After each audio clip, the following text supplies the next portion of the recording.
right, welcome to the Sports Guys. We have a special episode for you tonight, and the reason is because we get to talk about NFL football. It has been a dry summer, and we finally get to talk about it. How you doing, Yes. Andy? How's it going? Going well. Really excited about just thinking about football and talking about football and looking at all the players hitting the field. There were 30 teams on the field today. Most of them first day of practice. A Mhm. couple teams have started a while ago. They got a Hall of Fame game in 8 days, which is Well, mind blowing. what do you think of Justin Fields hurting himself in the first practice yesterday? It was kind of Yeah, sad to see. yeah. There were some injuries. There were some injuries, and we can talk about that. Mhm. But so good to have everyone back.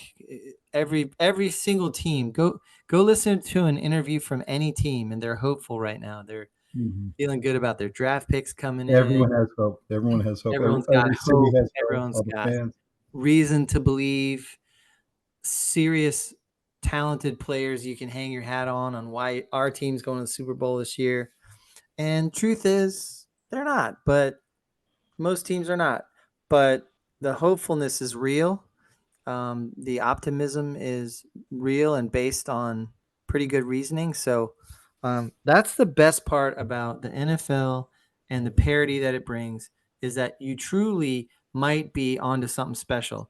You might be having a special group come together in Las Vegas. You just don't know. Mhm. Mhm. Jacksonville might be headed for a big step upward. Pittsburgh might surprise some people. Who knows? So there's a lot of reasons to look into each team, and listening to people go on and on about how their team's real excited is pretty cool. It's pretty You cool. know, they say in football that you win the season and you do damage in the playoffs and potentially even get to the Super Bowl, and you do it in the off season and you do it in training camp. And what they mean by that is that it's the players you acquire, it's the players you let go, it's the guys you re-sign, it's the rookies you draft. But then in the end, it's the work you put in these next 3 weeks as they get ready for the real season. And it's going to be really exciting to watch as we get into August and we get into some of these games where we start seeing the young players play. And but we'll see which teams had the best off seasons because in the end, you see that in the season itself. For some reason, to go along with that, for some reason, the interview I saw with Trevor Lawrence really drove it home for me. He was talking about how he was coming back from surgery and how he's been working out really hard all off season, but also working on gelling with the guys, working on the culture, and learning a new playbook. So there's so much work that gets done away from the spotlight. And then when it all comes together, there's a lot of teams that are disappointed, but you can understand how hard they've worked to try to put themselves into position. Mm-hmm. Um, Kind of makes you even more sad for Aaron Rodgers last year when he played 4 downs and hurt himself. Mm-hmm. Imagine how much work went into, you know, putting yourself together into that situation, and then 4 plays in, and your season's over. Mm-hmm. What That are kind the of, what are yeah. the big themes that you're thinking of as we get into training camp, as these teams all have hope and everything? What are the big themes you're looking for? You know what's funny? Maybe I'm just getting older, but I think drafting is becoming more of a science. Um, it seems like top draft picks aren't flaming out as badly as they used to. I don't know Mm-hmm. if it's my imagination, Mm-hmm. but teams that are picking that starting left tackle at pick 3 or whatever, they're working out. These players Mm-hmm. are generally working out, and there's still those flameouts, but there's not a team that misses 6 first-round picks in a It's true. row, and It's true. They're it better feels at it. like you can see these players come out and they're ready. Mhm. They're You can better at it. see, The you know variables they can't control are injuries. You don't know if someone's knee is going to give Right. out. You don't know if someone's going to, bust their Achilles or something like that in their second season. You can't predict that. You also can't predict what these guys do off the field. And you were talking about a Yeah. kid the other day who's arguing with his team, and he's a young rookie, Yeah. and he doesn't The want to sign a Cincinnati contract. Bengals first-round pick Yeah. is holding out of camp, not for money and not because he feels disrespected or whatever. He's upset because of the behavior clauses in his contract, meaning, Right. Does he want don't to go to strip misbehave, clubs? don't go to Yeah. strip clubs, don't whatever. I don't know exactly which clause he has a problem with, but I know it's behavioral clauses that are holding him back, and that just seems crazy. Like a first round pick, Yeah. the So team if you're hasn't a vetted a Bengals lot. executive, that's another thing you can't control is these guys' behavior. I mean, you can try to Right. control some of it, but so that's another element you can't necessarily consider. And then the other thing is you think you can predict it by looking at college film, but you can't tell which guys are going to have the desire to be great and which ones are not. You can't really tell. Like I would Right. argue Jadeveon Clowney was one of the greatest defensive ends who ever came into the NFL, and he's had an okay career, but nowhere near where we thought he was going to be. He hasn't been the Yeah, game wrecker we I don't know thought. about that. If you looked at his tape, it was good. It was, Everyone saw that incredible play against Michigan, but you just but wonder if a but guy like that. but he hit the guy in just such a way, and his helmet flew off, and it was one of those just breathtaking hits.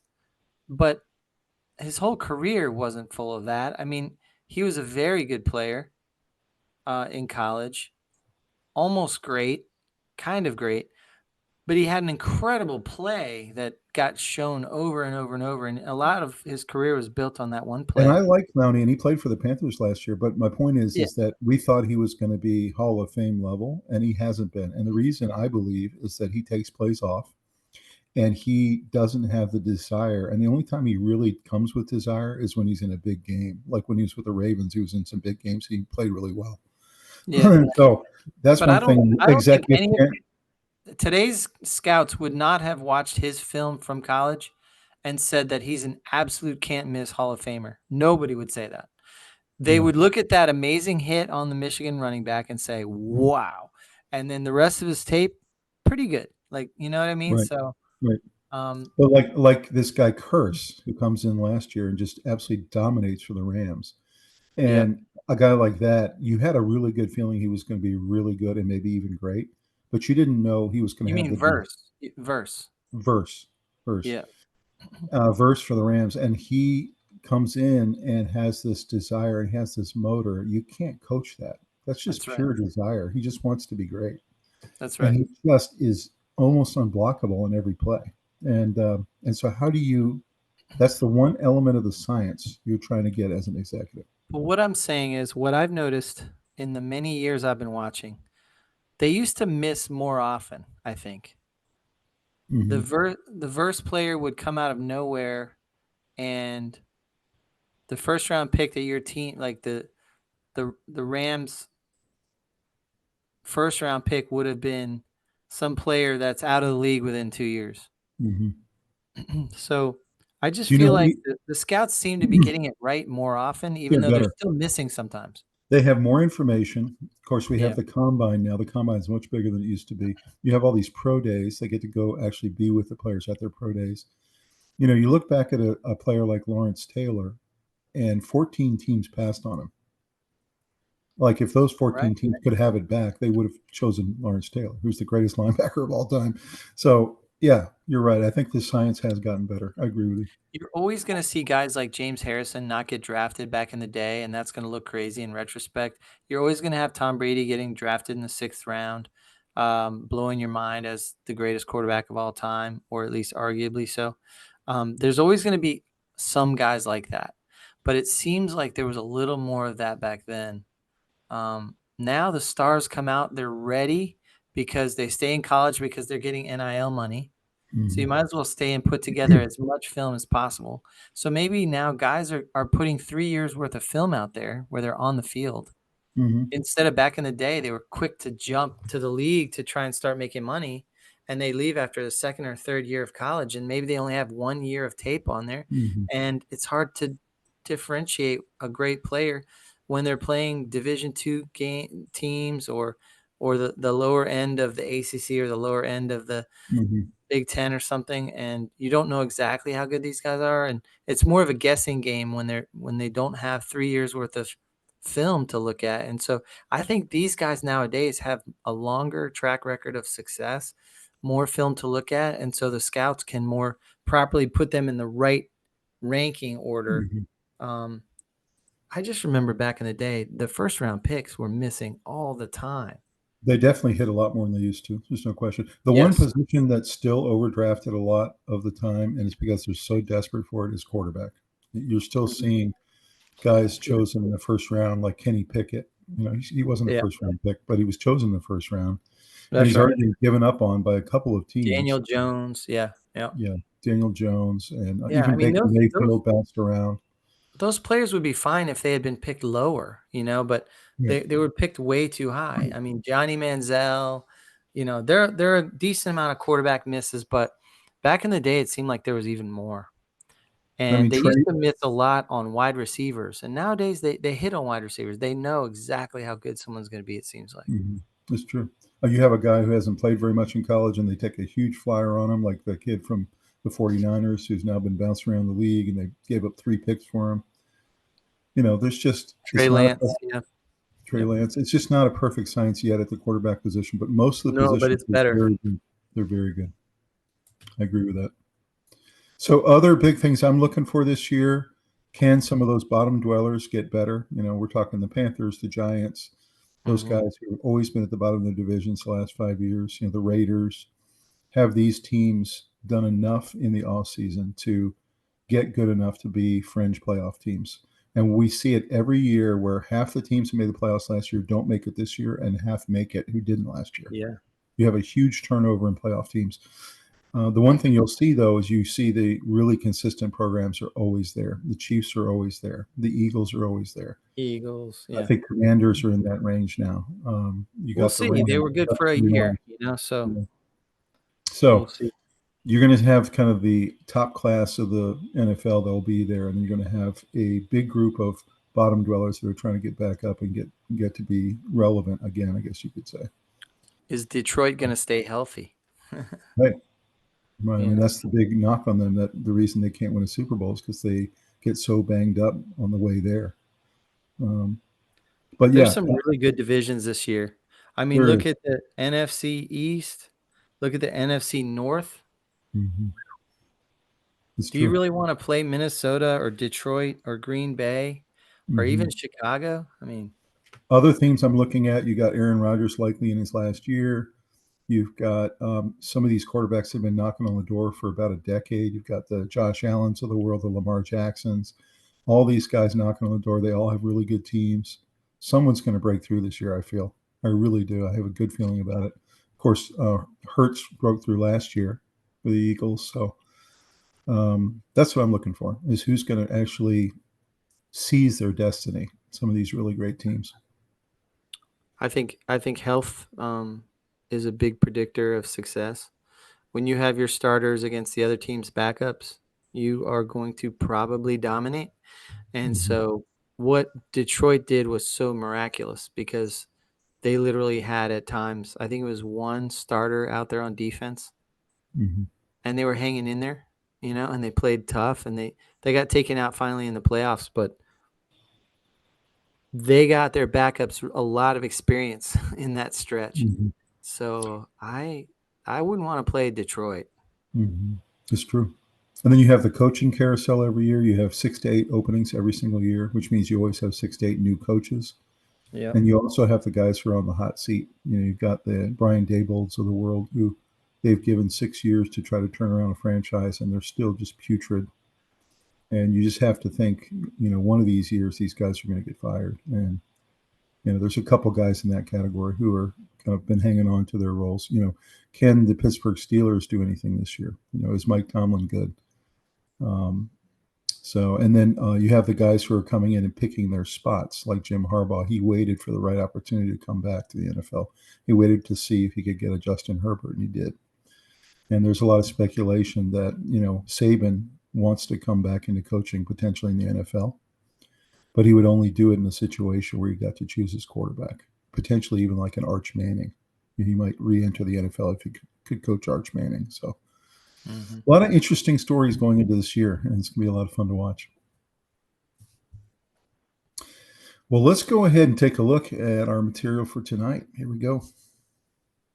Let's take a moment just to hear from our sponsor, and that is Jersey Mike's. They're a longtime sponsor of the program. We're really happy to have them back And I'll just say that I go there all the time. I go there probably twice a week now, and I love the number 13, the original Italian. I love the number 17. I know, Robbie, that's your favorite sandwich. Tell me Yeah. about your times at Jersey Mike's. We were just in Myrtle Beach, and we had it multiple times and for dinner. So we just kept going back to Jersey Mike's. It was really awesome. I love the fresh food, great service. It's always a really fantastic meal. I'm always full. It's reasonably priced. I mean, I'd use the word cheap, but I mean, I might as well say cheap, but it's very affordable, great ingredients. They always get my sandwich right. And it's almost like a surprise every time how good it is. It's You know? true. It's true. And what's nice when Rob and I are together, we split either the 13 or the 17. So it's kind of Yeah. like half a giant sandwich is perfect for both of us. So really works out really well. Yeah, and then my family gets all kinds of other stuff, buffalo chicken and just so much. They have such good choices, fresh food. It's really good. It's a really good option. So guys, go check out your local Jersey Mike's. Check out jerseymikes.com, where you can go to the Jersey Mike's app, or you can use Uber Eats, or you can use DoorDash or one of those services. But get yourself a sub tonight. All right, this is our episode 69, NFL Training Camps Division Preview. You see all the team logos there, AFC, NFC. We're going to break. What a beautiful sight. Isn't it? The shield is back. Guys, drop us a comment if you are anywhere near as excited as Rob and I are that the torture is almost over with no football. Because, college is approaching, NFL is approaching. We just can't wait. We can't wait to go on this journey with you guys. Talk about the power rankings. This is according to ESPN.com. And when they ranked these power rankings, they didn't do it from a traditional power ranking standpoint, Robbie. So we got to really think about it this is only from the roster, the quality of the roster. So this isn't like how they think they're going to finish or anything like that. This is who they think is the best roster all the way down to the worst roster. So you let me know what you think as we roll each of these off here. Their number one roster, they say talent-wise, top to bottom, offense and defense and coaching, is the Baltimore Ravens. What is your thought about them being ranked number one in terms of their roster? They're top 5. Top 5? Yeah. Do you feel like they have been knocking on the door for a couple of years and that they can't get over that kind of AFC Championship division round? But that they're right there? I'm not sure. I mean, there's a lot of factors that go into it. I'm not sure if Lamar Jackson can quite get it done. But because you need a little more passing in the playoffs, I think. They obviously know they have to run the ball. They stopped running it in the past couple of years, and it really hurt them. And they said Lamar's going to win it for us, and he didn't. But there's just a lot there. I think they have a really good season. They always beat up on the Bengals and the Browns, and then when they're they going to hit go 13-4 again, I mean, they're going to have a really good record. Yeah, oh yeah, they're a great team. I put them in the top 5. Yeah. But if you're saying playoffs or anything like that, I don't think so. They're not a top 5 playoff team. Well, I think they'll be a tough out. They're going to be a tough out, but my problem with them is they're kind of like the Washington Capitals all those years until they finally broke through. Baltimore Ravens are typically the best regular season team, and then for some reason they get in the playoffs and they have to play either Mahomes or Josh Allen and they lose. And I don't know why that is. It just seems like it's their destiny to me. The Ravens have 4 new starters, which is incredible. They have a very steady, stable group. So that's nice and consistent. Everyone would like to have Derrick Henry. I mean, that's just an amazing basher option in the backfield. They've improved their wide receivers. They have good tight ends. Yeah, they added DeAndre Hopkins. Their defense flies all over the field. They're really well coached. And in terms of just pure roster, which is what this ranking is, I mean, I'd put them in the top 3. I don't know about top 5. Top 3 for sure. I say top 5. Yeah. Mark Andrews is back, really, and I think really good he's team. got a lot to prove after the disaster that the ending of their year last year. Absolutely. So number 2 is the Philadelphia Eagles. So what they're doing is ranking essentially, they're saying the Ravens are the best AFC roster and the Eagles are the best NFC roster. So any argument with that? No, that's true. I mean, I think the Eagles are the only team that wouldn't take Derrick Henry because they have the best running back in football, in my opinion. Yeah. I mean, Any weaknesses on the Eagles? I noticed that they draft really well too. They're not not just a good really. organization. They They've let just a couple of veterans go, and they replaced them with draft picks. And over the last several drafts, they have so much confidence in their drafting system that they just replace guys that contracts are getting too big, and they just put a young guy in there on a rookie contract, and they lose no capability. So yeah, and then they bring in Cooper DeJean, and he's just a total hit. He looks like a Hall of Famer already. yeah, Like they're just so good at drafting. It's crazy. they're so good at drafting that it's almost not fair. Yeah, yeah. I'm okay with them here at number 2, maybe even 1. They might be the best roster in football, really, if you're being realistic about it. Yeah. Super They solid. just got I don't their see rings any holes. today at camp.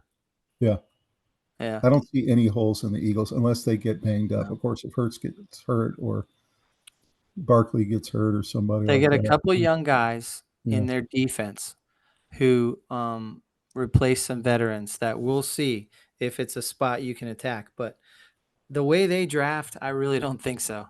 hmm That's right. So We'll they got see a what great happens. offensive line. They got it all.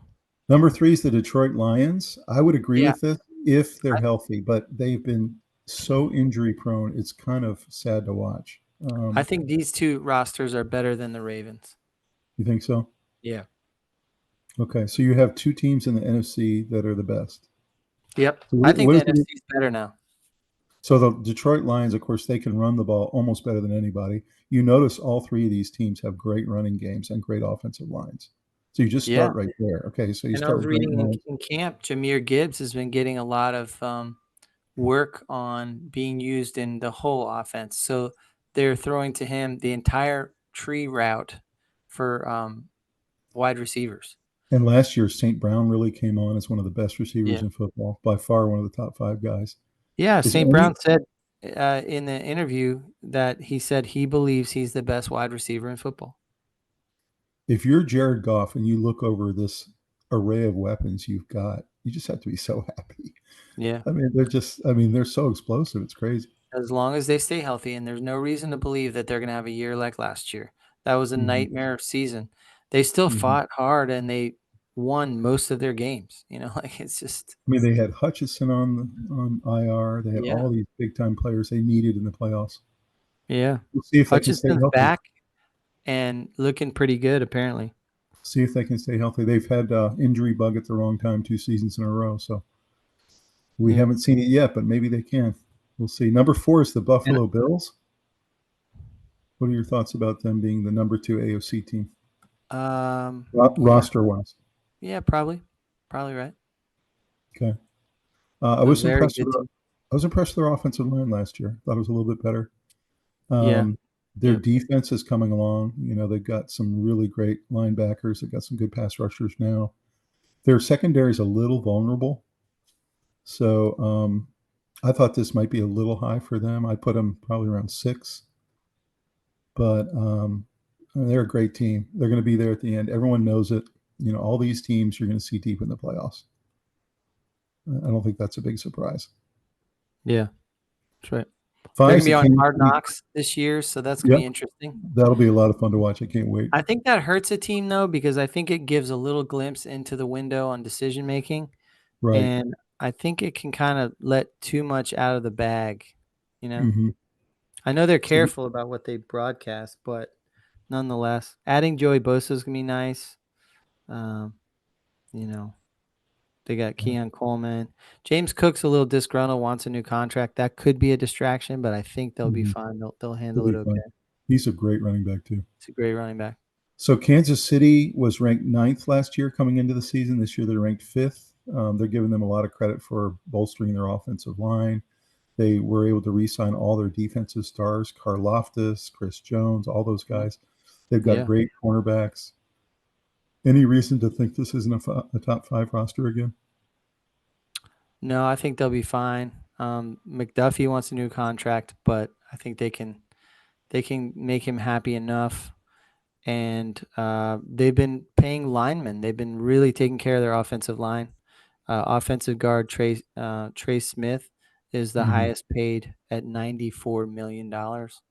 They're taking care of their offensive line. And they have all their wide receivers back now. and Yep. they have three Receiver. bona fide great pass catching tight ends. So Yep. they just tear you up, you How know. about Travis Kelsey looking svelte? He's Yeah, lost a lot of weight. yeah, yeah. I think this will be his last season. I just have a Yeah. feeling. I think he realizes that Yeah. he needs to be lighter to play as much as he's going to be playing. So no mega concerns with these top five so far, No, they're in good shape. in terms of roster. Good rosters. Six, we got the Denver Broncos. This was the first one that really surprised me. I didn't really think of Denver as a top six roster, but when I read the article, they've Yeah. been loading up and loading up and loading up ever since they got rid of Wilson, and they brought in this new coaching regime. They really have done an excellent job, and they feel very good about their quarterback situation. They have some Yes. young receivers that have come up. They've cut away a lot of their cap problems. They can run the ball. They play really solid defense. They're very stingy. They give up very few points a game. Thoughts about Yeah. Denver at six? Do you think it's a little high? They added Evan Ingram at tight end. Mm-hmm. They love Nix. He's taking real good control of that. They added Mm-hmm. Dobbins. So they are definitely making moves. And then they have, for the last couple of seasons, one of the best offensive lines in football. Mm-hmm. So there's a lot to be excited about. I'm not sure that they're six, but they're definitely top 10 for me. Did you notice the theme that all of these teams can run the ball? So I mean, we talked about Yeah. last year the return of the running back, and it's really Yeah. true. The Yep. running game is back Yeah. in a big A way. lot of that has to do with a lot of these teams are starting to play rookie quarterbacks and second year quarterbacks. So Mm-hmm. you run the ball to take the pressure off. Mm-hmm. Absolutely. I mean, the Ravens realized a couple of years ago they were relying on Lamar too much to run the ball, so they went and got Derrick Henry, and now he's their battering ram. Yeah. So seven is the Washington Commanders. They had a really surprising run to the NFC Championship game last year. They're really young. They made a lot of additions. A little later in the program, we'll go over all the different free agent acquisitions they made, and they really feel like they're trying to go all in because they're looking up at a Philadelphia Eagles team that could be the best team in football again. Thoughts about the Commanders sitting at seven? Well, I think they've done a fantastic job of building the roster over the last few years. And then they had to get rid of some big contracts and they did a big turnover. Just having new ownership has sent a message to the team that they're going to do all the little things right. You know, one of the Mm-hmm. things they did that doesn't seem like much to the outside world, they got an F when they did the player survey Mm-hmm. on their locker room facilities. Mm-hmm. So they overhauled everything, their saunas, their this, their that, and they have these beautiful, huge lockers now. They used to have tiny lockers, then they said nothing fit in them. They have these huge lockers for each player, and they have the soft recliner chair in front of each thing. And now that seems like a small thing, right? But it's a signal of excellence and not being cheap that Mm-hmm.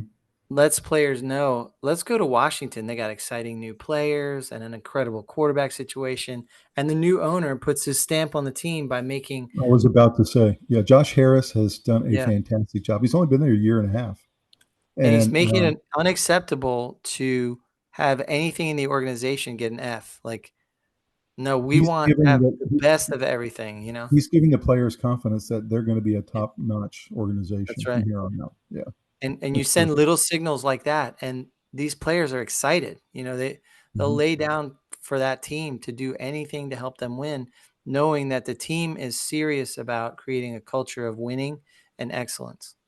They had Von Miller say that the reason he signed with them for the one-year deal was he said, "Look, I still feel like I've got a lot in the tank, and I need to prove that." But he Yeah, said last year when I wasn't watching our game tape, he said there was one team that I was always watching out of the corner of my eye, and I was always watching their game tape, and it was the yep, Washington Commanders. He said they're so exciting, and he said yeah. I just wanted to be part of it. I wanted to And be he part of also what. said that he came from a team that had Josh Allen. He said, you can't Yeah, just go to any team when you've played with Josh Allen. You have to yeah, go that's right. somewhere where they have a special quarterback. And he That's said, right. I pick Washington. That's right. So, you know, So they're becoming exciting now. I mean, they used to be the boring yeah. Commanders, but No, they've got some sizzle. That it really starts with the owner. You know, his yes. view of that team is we're going to be And legendary. And he replaced a guy who was one of the worst owners in football for 25 Yeah, years. So, yeah. That so when you, owner before would have left those terrible lockers and gotten an F on how the players feel about it, and would have been fine with it, and they would have continued to have a bad culture, you know? so number eight's the LA Rams, led by Sean McVay. When he joined the Rams 6 years ago, he was the youngest coach in football. He was 32 years old. Now he's 38, just still incredibly young. But the way that he's been able to piece this organization back together again after winning the Super Bowl and then kind of falling off for a year or two, been really impressive. And I really like their chances this year to be a deep playoff run type team. What are your thoughts about the Rams? I think he's a great thinker. McVay's a fantastic football mind. And so give him time to put an organization together, and he's going to have a nice combination of veterans and young guys, and they're going to be really competitive. I don't know if they're going to get all the way up there, but they are going to be a tough out. That's for They sure. have a really nice running game. They've got, Puka Nakua. Of course, on Yeah, defense, they've got this kid Verse and a couple of other really great players on defense. And I don't know, yeah. they're exciting. They I got a wouldn't lot be of good surprised. players. Yeah, wouldn't be surprised at all if they win that division. A lot of good players. We'll see what happens. It always helps when you have a coach that good.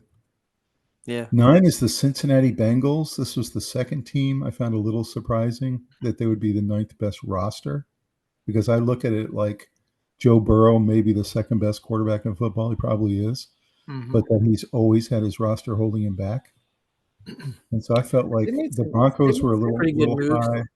I thought the Broncos were a little high, and I thought the Bengals were a little high. What are your thoughts about them at 9? I like the Bengals. I think they're sneaky good.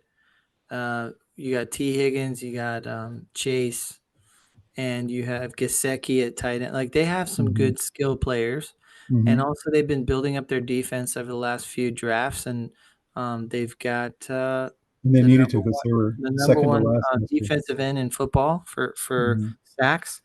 So they Mm-hmm. have a lot of pieces in place. It's a pretty good roster. They finished 31 in defense last year, so they really needed to shore that up to be Yep. competitive. Because it felt like he needed to score 40 points to win a game, which is just really, really tough to do in the NFL.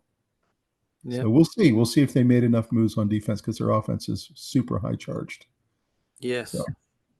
so I just felt like the Broncos and Bengals, from what I saw, are a little high here, but we'll see.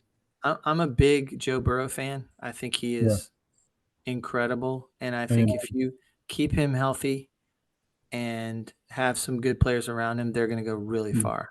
for sure. I'm a fan too. So to round out the top 10, you got the 49ers. The experts are looking at their roster and saying that, they had a bad year last year because of injury. But if you look at the roster top to bottom on offense and defense, they're still a top 10 roster. That's what the I experts think are so. saying. I And think they're top so, 10 somewhere. and a lot of people think they're going to rebound and they're going to make the playoffs, whether they win the division or whether it's the Rams. Those are going to be the two teams in the West that you have to watch. I think the Niners are going to be a little better again. I don't know if get all the way back to the Super Bowl, but I think they probably win that division. They were saying Purdy in practice with the first team this morning was 21 for 22. Yeah. So he's like And I really realize there can be too improved. much overreaction. Yeah. There, I think it was JJ The, Watt said it. Don't read too much into mhm. everything preseason, but um, you can see tendencies and trends, and you can But to see be people clicking that developing much, their you know, relationships between yeah, quarterback and wide receiver. You can see a lot of trends, and I right. think we'll see. To be to be clicking that much that early is pretty impressive. If you think Yeah, about it. 49ers. 11's the Minnesota Vikings. The biggest question there is they've decided to take their playoff quarterback and ship him out to Seattle and to start the guy who was the rookie last year. And he's essentially a rookie this year because hmm he got such little playing time, and that's J.J. McCarthy. Uh, in other words, they have added to what was a really great roster a rookie quarterback. Thoughts about the Vikings sitting at 11? I think the Vikings are gonna be really good. I think they're gonna be Mhm. really good. I mean, I think that their offense with JJ McCarthy is a little bit untested, but they've got a lot of weapons. They added Jonathan Allen and Jamar Hargrave. Um, they added Ryan Kelly to the offensive line. Mm-hmm. They rebuilt their offensive line. And then here's their skill position players: Justin Jefferson, Jordan Addison, Jalen Good one. Speedy Naylor, Aaron Jones running the ball, and TJ Hawkinson at tight end. So basically, nobody wants to try to guard these guys. No, so you can hope that JJ McCarthy's not ready, but I wouldn't bet on it. Like Right.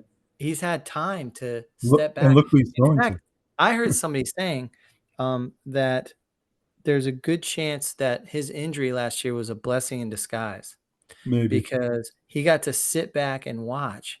And the tendency to throw him in to rescue them wasn't even entertained because he was injured. So Mm-hmm. they could have hurt his development last year by putting him in too early. He got to sit and watch the whole thing. And Mm-hmm. so that probably helped him this year. We'll see, but I really love what Flores does with that defense. And I think that they've been adding pieces. They did a defensive end, Dallas Turner Mm-hmm. draft pick. It's going to be a big impact player. So, Minnesota's really got a pretty good roster. I really I like think they're a O'Connell little too. low at 11, to be I honest. like O'Connell too. I like their coaching staff. They're Good well coached. coaches. Yeah. I think they should be somewhere eight or 6 to 8, somewhere in there. Yeah, I would put the Bengals down outside of the 10, and I'd put the Vikings up in the top 10. I agree with you. In terms of roster. Yeah. 12 is the Tampa Bay Buccaneers. They were able to re-sign all their major free agents and top guys, and then they made some big acquisitions. And people feel like they had a really good draft as well. Yeah. Thoughts on the Bucks? I think they're a steady ship, so to speak. I think that they're quietly getting better, and we'll see. And Baker's been playing really well, so they're not an It's easy out anymore. They You play in know, a bad division, yeah. and so there's opportunities for wins that they probably wouldn't get in, you know, NFC But North or something. but even when they play a good team, they're not an easy out anymore. Like they're Right. solid. No, they, Yeah, they definitely have they been can run the improving ball. steadily. Yeah, So yeah. when you're improving and you're in a bad division, good things can happen. That's right. Yeah, I think they're solid. They're obviously picking them to win the South. 13 is the Houston Texans. This was the third team that really surprised me on this list. I didn't really put them as a 13th ranked roster, but I do know that you have been touting all of last year how they have been doing it the right way in the draft for about 4 seasons, Mm-hmm. really loading up on talent, loading up on talent. They clearly have a good front office. Thoughts about the Texans, and can they make some noise this year? I'm a little concerned about their offensive line. They've been steadily building the team, and then over the last couple of years, they've been dismantling the offensive line a little bit, letting. Well, last year they gave up 52 sacks, which is the Mm-hmm. second most, and Joe Mixon is hurt. He's in a walking boot, so running the ball is gonna be challenging. And they let Laramie Tunsil go. I think they need to be careful not to go backwards, and I think they might be, which is going to hurt Stroud. Is Um, Stroud going to look elite again this year, do you think? Because he had one elite year and he had one kind of I don't so-so know year. about elite. Yeah. I'm a little concerned about his cast of characters around him, but it's very I mean, possible that, the last 8 games of last year, Bryce Young looked better than he did and yeah. actually beat him in the heads-up matchup. So I don't know. We'll I have don't to I see. don't think they're getting a whole lot better, but we'll Hmm. see. Yeah. 14 is the Green Bay Packers with Mr. Love at quarterback. Pretty solid team. They can run the ball. They have a pretty good defense, real young. Mhm. They were actually the youngest team in the league last year. Thoughts about the Packers? LaFleur, he's got an interesting approach. He said, uh, "We have sexy facilities, but the process is not sexy." And he's got a workman-like attitude with working hard and grinding Hmm. and in a small market with, you know, a special relationship with the fans. They're the owners of the team. Hmm. So I think that I think they're better than the Texans. Like I think the Sure. Packers are a pretty tough team. The only thing that hurts the Packers is their division is so tough. Do you like Minnesota over the Packers in terms of roster? Yes, but if I were Because to put the Packers in a different division, almost any other division, I would put them higher towards I either think I'd put one or the two in every division. I think I'd put the Vikings at 9 and slide the Bengals down a little bit, and I think I'd put the Packers at 11. I think they're that close to the 10. They're a really good ball club on both Yeah, they're sides of the good. They're ball. solid. Yeah, and I really like LaFleur. I mean, we talk about some of the coaches I really really like, and he's definitely one of them. Yeah, he's a very good coach. He's I a good mentioned football O'Connell coach. with the Vikings, and I really like LaFleur. He's fantastic. Mhm. So they're going to Yeah, be a sneaky good team this year, I think. 15 is yeah. the Chicago Bears. They're coming up, according to the experts, in terms of their roster. They've been trying to do the Houston Texans plan, and they've drafted 3 years in a row. Some success and some failures. They feel like they got a couple of the picks this year really right, and they're young, they're up and coming. They have a faster defense than they did last year. They have some new weapons on offense. They're trying to work on their offensive line. I think offensive line is still going to be their weakness, Mhm. which it makes me very concerned for their second-year quarterback. But thoughts about the Bears? Can they get up into this top 15 range? I think getting Ben Johnson is a good move. I think he's a brilliant offensive football mind. Mm-hmm. And Caleb Williams says his goals are 4,000 yards and a 70% completion rate. Anytime you have a goal like that, it makes you work hard to try and achieve it. You Mm-hmm. tend to achieve it more readily than if you just said, "I want to play well." So I think that he's got the right mindset on focusing on results. I was nervous last year, and I raised my hand and said so about. I thought all this talk of the Bears was very premature. People were saying Super Bowl and stuff, and I was saying no Super Bowl. They're not going to be good. They weren't good, but they showed flashes, and I think it's a lot to build on for this year. And I you think know they're what's going to be interesting is better. I think their biggest problem is their division is brutal. So you know um, what's interesting is he it's was the unforgiving. top targeted assistant for 3 seasons in a row, and he kept turning it down and going back to Detroit and becoming their offensive coordinator again. But everyone knew he was going to be a head coach one day because he's that brilliant, like you said. And I wonder Yeah. why this opportunity finally made him leave and go take a head coaching job. I wonder what it was about the Bears and being in the division with his old team, the Lions. It's really kind I of think there was surprised. something nice for him to be able to compete against his old team. Mm-hmm. Um, I think the flash of the number one quarterback pick and getting to mold him while he's young Mm-hmm. was too much to turn down. I Mm-hmm. think just the stars they have on offense And are it is a really, great football really town. I remarkable. mean, if he turns these guys around the next 3 seasons, they start becoming a winner. He's going to be like a hero. He'll be like a mini Yeah, Ditka. So he yeah. knows that that's a great football town. It's not like going to a town that kind of semi likes their team. No, it's a And crazy football town. They love it. they haven't Uh, had a good team since 1985. yeah, and they're So they're they're desperately starved for dying an for a team. excellent quarterback. Hmm. So I Yeah. think he thinks I can make that guy good. That's what he And thinks. then become a Chicago legend, essentially. Yeah. Yeah. So 16 is the Los Angeles Chargers with Jim Harbaugh in his second season, been rounding them into shape, focusing on the running game, the offensive line, giving Herbert lots of help. He's been drafting a lot of defensive players too. Thoughts about the Chargers sitting at 16? Well, first of all, they're playing the Hall of Fame game in 8 days, so that's Mm-hmm. extremely exciting. They got to start camp early because of that. Second is they have a thing called the BTB. Have you heard about this? No. Their defense. It's called the Burst to the Ball Award that they give out every day at the end of practice, and they give it to the whole group. So it's either the DBs and the secondary, the linebackers, or the defensive linemen get the Mm-hmm. the BTB award, and that's burst to the ball.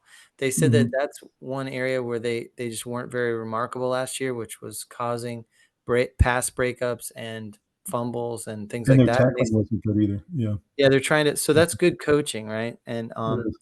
and the Herbert Harbaugh love fest is hilarious. I mean, it's so funny to listen to the interviews about how Harbaugh loves Herbert so much It is, that yeah. he asked an assistant. He saw Herbert wearing some tennis shoes, and he asked an assistant to go get him a pair because he wanted to wear the same shoes as his quarterback. Just Mm, like he's just funny. Like he's hilarious. He's crazy. he He's is. so gung ho about football. And the Uh, players love it because they know he's an Players love it. ex-player. You know, he was They a show player. this hilarious meme of him while Herbert's throwing the ball, and there's these black curtains, and his head is poking out and he's just fanboying his quarterback. It's so funny. Yeah. They're just saying how he's like stalking his own quarterback. Like he's just hilarious. And But so he I just loves football. love the He's kind of like Harbaugh John Gruden Herbert in that thing. way. It's funny. What? He's a little bit like John Gruden in that way. He just loves football, and Yeah. He he loves geeks out. football. He watches extra film. He stays over the weekend in the place. You know, he's just one of Yeah. those kind of guys. Yeah. Yeah. 17's the Arizona Cardinals. I think they're going to be a little better this year. I looked Yeah. at their draft picks. You know, they were very disappointing last year, even though they had Marvin Harrison Jr. Of course, we feel like their quarterback has never really attained his full potential, being the number one pick and being the Heisman Trophy winner. And they always just seem to kind of fall short, especially in the NFC and in their division. So, thoughts There's a about the couple of Cardinals? factors for Arizona that I like. I think that the Trey McBride is one of the top Mhm. 3 tight ends in football. Fantastic. He's a Yeah. massive weapon. I love the fact that they got Will Johnson at cornerback in the second round. He's going to Mhm. dramatically improve them. Mhm. And then Kyler Murray at quarterback is he got embarrassed, and he's been working harder ever since. He's a coach's son, so I think one of the worst things you can insinuate with a coach's son is that he's not a hard worker. So Right. I think Right. when that whole incentives to the contract where they had to put in there that he had to watch film and stuff, he got Mhm. embarrassed. And so he came out better last year, and I think he's ascending. So Mhm. I don't want to oversell the Cardinals. I still think they have some needs, but man, they got a few good pieces over there. They You know, do. They do. They have some Marvin good players. Harrison Jr. is just a phenom, and like I think they're gonna be better. I think they're They gonna be actually better. run the ball pretty well. They've got some exciting receivers. They got Yeah, McBride, who you mentioned. Little worried about their offensive line. It's not great. yeah. Um, I mean, and they they have some problems, but and they they're have some holes generally on gonna be defense. better. They have some holes on defense, so we'll see if they can plug those. But are they a playoff team? I don't think so. You know, I think that they're going to be just below the Mendoza line, but probably improve from last year's 4 wins. I do see that Yeah, happening. yeah. They'll be closer to 500. Yeah, they'll I'm be not all seven that or eight impressed wins. with Seattle. The Niners are, good, but Mhm. they're beatable, and the Rams are very solid. But it's not a brutal division. It's just a good No, division, and no, I that's think good. they could get some wins in there that they didn't get Mhm. last year. Probably. So 18 is the Dallas Cowboys. You've got everyone all over the spectrum again. You have the people that are Super Bowl or bust. I think Super Bowl or bust is just an unattainable goal for this team. You know, they really did probably the least of any team in the offseason in terms of free agency. They Yeah. still haven't signed their number one defensive player. He's still waiting for his deal. And they didn't really do very much other than go get George Pickens at wide No, receiver. So, what are I your love thoughts their on that? wide receiver core, but I mean, it's just not enough. I mean, They have they're huge holes. They're hoping young linemen become great linemen, and that's just a hope. I think their defense still gets pushed around a lot, and I think that they have big problems on defense. And I don't love Dak Prescott as a leader, and I like him as a person. He's a very good person, and are but they going to be able to run the ball because they couldn't last year? he's wildly overpaid, and that hurts his whole team. They couldn't run the ball last year, and for me, it Right, all starts there. Can you run the ball? The answer was for them was no last year. right. And so I don't know how they've addressed that. I know they wanted Ashton Genty, but they didn't get him. And I think I it's don't a know. function of offensive linemen that are young and not quite there yet, and may never get there. You just don't know with linemen. I think they're going to be third in the NFC East, but who knows? I mean, maybe the Giants are a little bit better this year. They to see. should beat the Giants, but that's about it. Yeah. So 19, we got the Pittsburgh Steelers, kind of an experiment. You've had a lot of complaints from Steelers fans the last couple of years that, yes, we're always 9-8, 10-7. We always kind of barely sneak in the playoffs. We always lose first round. We can never score. We're one of the lowest scoring teams in the league. It's kind of Tomlin ball is what they call it. So this year they've really tried to go in the opposite direction. They've picked up DK Metcalf and they picked up Aaron Rodgers and they picked up all these guys that they think will help them, create more points and create more offensive opportunities. And of course, they also re-signed TJ Watt. So thoughts about the Steelers? Is this about right for them? Are they middle of the pack? Are they going to be pushing the playoffs? What are you expecting from the I Steelers think this they're year? going to be pretty good. I think they should be pushing the playoffs. They should be a wild card team.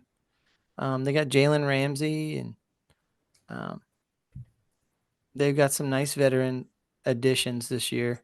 I don't know how good Aaron Rodgers is going to be, but he's an upgrade, He's So definitely great for he's an sure. upgrade. Hard to say if it's all going to gel and come together, but I think Tomlin's a good coach. I think their offense is anemic, but I think it's maybe a little better than last year. And their Hmm. defense will be a little more skilled and a little higher level as they've matured some. So they might be a little more formidable when they make the playoffs as a I think wild he card. was thinking, look, if I take what I had last year, which is a marginal on the border playoff team, if I take Yeah, that and I add 7 points a game to it, we right. got a pretty decent team. That's right. I think that was the calculation, and we'll see if that's true. Do I think they're anywhere close to the top, 5 or 6 teams in the AFC? No, I don't. I just No, don't think they're that good. Still have a lot of holes. So we will see. I think they're going to be one of the most interesting teams this year. I do wonder, since they have a lot of older guys, if they're going to see some injury problems. I think that's it. They're going to get a lot of wins, but they're going to be Yeah, really banged up at the end of the year, and they're going to get yeah, obliterated in the playoffs. I think so, unfortunately. So 20 is the Seattle Seahawks, a team you said you weren't that impressed with. They actually played No, really well last year, I thought. no, they're They're a one of good the more team. surprising It's teams. not great.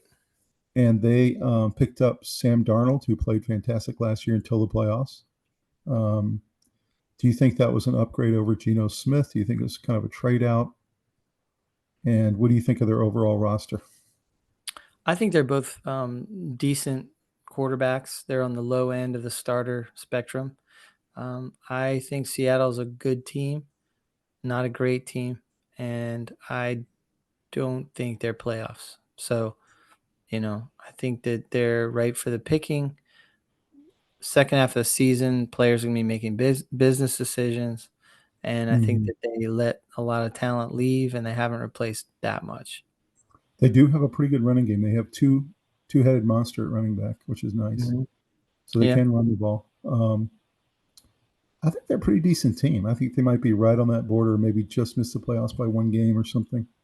I think they're going to be 7-10, something like that. 8 and 9, 8-9, that range. not make the playoffs. Yeah. Yeah, I think that's right. 21 is the New England Patriots. This is the second year of Drake May. He showed some real promise at the end of the year last year after some struggles. Those last 6 games was very similar to like a Bryce Young's last 6 games. Everybody was really impressed with how he played. And they've added some pieces on the offensive side of the ball since they always seem like they don't have any weapons. Now they have a couple. They added some offensive linemen. They have a pretty decent defense. Some people are kind of saying they're kind of like that sneaky, maybe wild card team. Do have a new coach. Thoughts on the Patriots? Well, they brought McDaniels back for offensive coordinator, so that's going to be impactful. Um, they brought in Stefan Diggs, who has been locker mates with Drake May, so Mm-hmm. that relationship is actually blossoming pretty well. They turned over 50% of their roster, so that Mm-hmm. means that they brought a lot of draft picks and talented players in to try to get better. And I think that they have good coaching over there. So, Mm-hmm. you know, I feel like they're gonna be better. I think they're Would you higher be than shocked? everyone. Would you be shocked if they go like 10-7 this year or something? Would you be shocked? Uh Shocked. Yeah, because I think the Dolphins and the Bills are good teams. Mhm. But I think that they're going to be a handful, and I think they're going to trade with a lot of teams. They're not going to be fun to play. Yeah, I agree. They're not going to be fun to play, They're and they're kind of going to be chippy. better. They're going to Yeah. be more competitive. Hmm. I think so too. 22 is the Jacksonville Jaguars. You just mentioned them, the offseason that he's having Trevor Lawrence to try to come back and be a top level quarterback. He also has never lived up to his billing, the number one pick in the draft and the big contract. And then he's just kind of been disappointing or hurt. They did add a bunch of players on both sides of the ball to try to make the roster better, um, have new coaching staff. Thoughts about the Jaguars? I'm kind of a little high on them. I mean, I think they're better. Trevor Lawrence is healthy now. He's put in a lot of hard work in the offseason. We talked about that. Um, Offensively, they have Brian Thomas Jr. and they added Travis Hunter. Mm-hmm. And Travis Hunter has been playing almost exclusively offense so far. Mm-hmm. And the reason for that is it takes more training to get the plays down and the route tree learned. Mm-hmm. So he's learning almost exclusively offense. And running backs, they have Travis Etienne, but they drafted Bezul Tutin in the 4th round and LaQuinn Allen in the 7th.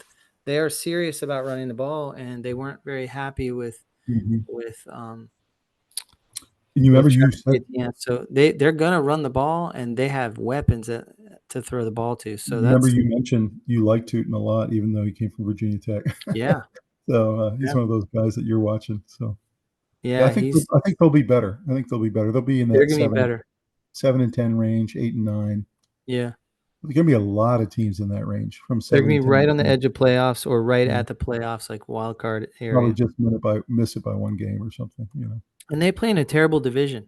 Indy, right, Tennessee, and Houston. right. I That's right. mean, that's not good. Like that's a division where you can make moves.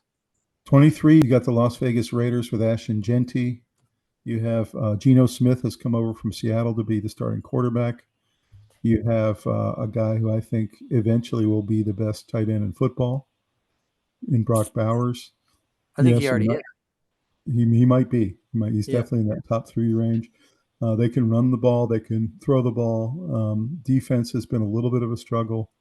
They do have an all-world guy at defensive end, but overall they've been a little bit of a situation where they were either mash unit or giving up a lot of points. So, They signed Jamal Adams at corner. right, I saw that. Thoughts Pretty good. about the Raiders? Are they going to be better? Are they going to make some more headlines on the field this year? Are they going to lose a lot of games? I think they have a better roster than they've had in the last couple of years. Mm-hmm. I just feel like they're not there yet. They're not ready, Mm-hmm. but they're Yeah, I getting think closer. they're a little bit better. Obviously, you add Ashton Genty, you're going to be better. Yes. And yeah, Jamal Adams makes them better. I think Geno Smith is better than they had last year, quarterback, where they were Hmm. starting Gardner Minshew a lot of the time, Steady. Yeah. and O'Donnell. So I like him as a kind of borderline playoff quarterback. I don't know. I kind of like the Raiders this year. I think they might sneak up on some people. People might not take them seriously. I know our friend Henry likes them, Oh, but absolutely. Henry's going to I love this like team. pieces of them, and I think that they're going in the right direction. Mm-hmm. I just don't think they're quite ready yet. But you know, they've made good moves. I like what I see. Still feels like they have too many holes to really compete in the AFC, Yeah. but let's see. So your team, the Dolphins, come in at 24. Where do you think they're really positioned in your mind? I Top mean, five. this seemed very low to me. Top five. I would not No, say top five. I'd say uh, top 15. They're too low there, but they had a lot of holes in defense last year. Did they shore it up? Is the question. well, who knows? They had a problem. Artie Burns, their cornerback, tore his ACL. Is out for the season, and they were already asking questions: who's going to be their corners? So I'm very concerned about secondary. They're Hmm. going to have to get a lot of pressure. But they're getting Jalen Phillips back. and They did get Minkah Fitzpatrick in the 2 weeks. Chubb, and they added Minkah Fitzpatrick. Mhm. So they showed some improvement last year slowly, but I think that their defense is a work in progress. So their Achilles heel is cornerback, it sounds like. And the problem is you're playing Yeah. in a passing division in a passing league. So you're having Yeah, to play Josh Allen, where right. you have to make business decisions. Yeah, I mean they really need to and I'm very concerned when you listen to Tua get interviewed publicly about Tyreek Hill. It's not Mhm. glowing. He's saying things like it's hard to come back from what he's done, like but he's doing all the right things now, and it's not a real ringing Well, endorsement. Tyreek Hill's mind hasn't been in football for over a year now. I It know. really hasn't. Well, He's so but concerned when with you're being trying to off get that the back field. on track, you have to uh, have the quarterback and the wide receiver publicly, at least, really on the same page. Mhm. Yeah. So I don't love that part of this, but Can they get that offense clicking again? Because it really kind of stalled out at the end of the year. it did. It stalled. Mhm. For some reason, they just refused to run the ball. Tried to throw every down to Tyreek Hill, and it They didn't got a work. Shane. I mean, why aren't you just riding a Shane like, I don't know. Derrick Henry? I don't understand. Yeah, That's what I would be they doing. have some really good draft picks. He does They not got run the ball the way I would. That's for sure. they got some really good value picks Mhm. late in the draft. They got some good Mhm. players. Um, they got Quinn Ewers. They got some nice players on their roster. So do you think they Somewhat can deep on their challenge? roster. Think they can challenge the Bills in that division? I always think they can, but they haven't always. So I've been wrong some of the time for sure. Mhm. Mhm. I think highly of the roster. I just think that they have been a little weak on defense, Yeah. and they've let a little bit too much talent go away. That's right. 25, we got the Indianapolis Colts. They're kind of one of those teams that's been in the middling position. They never quite pick high enough to really improve themselves, and yet they don't pick low enough to really stink. So, do you think they're ever going to get out of this kind of middle of the pack purgatory they always find themselves in? I mean, they're always kind of competitive in some games, but then they're in that really bad division and they can't figure out the quarterback position. Well, Tom, they have Daniel Jones competing with Richardson at That's quarterback. what I'm saying. That's what I'm saying. The good news So, for them is you'll be able to see probably one of those guys fall off the map after this year. And I think they also Daniel have Jones. 70 million in cap space for next year. So I think Daniel Jones is the better quarterback out of those two. That's who I would I start. think I would start Daniel Jones, Yeah. but they have 70 million in salary cap space next year. So they're Mhm. going to make a lot of moves. And they're going to have a lot of possibilities for free agency and draft. Hopefully they draft well. And if they And go like 4-13 or 5-12, they're going to draft somebody because yeah, this quarterback situation is it's just not getting solved. yeah, So yeah, I don't know about the Colts. I think they're in a bad division, so they could win some games, but they're just weak. They have a lot of holes. I think they might be better next year. Good running back, obviously, really one of the best, Jonathan Taylor, but Yeah. not much else going for him, really. Hmm. Atlanta Falcons at 26. This was the fourth team I was the most surprised about. I thought that was a little too low for them. They actually have a pretty good roster, good offense, improving defense, although the defense has been their Achilles heel I the think the last 2 defense is years. still terrible, It's and still not great.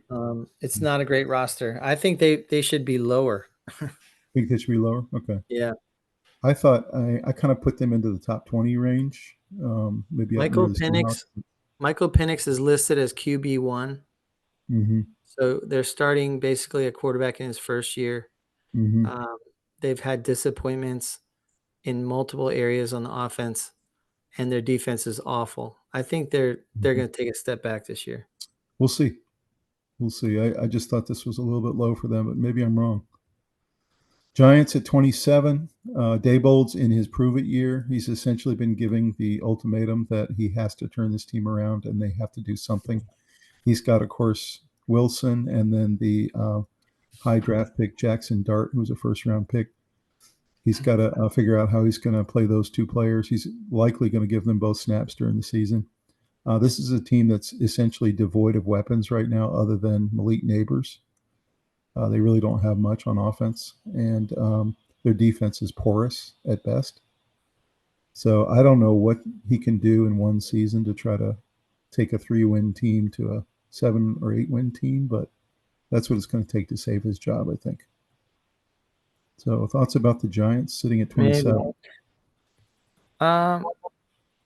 I don't think Jackson Dart's going to be on the field much this year unless there's an injury. I think Dable wants him to develop properly. Malik Neighbors is a stud. He's awesome. They need to get him the ball a lot. But I think that they have a lot of holes on this team.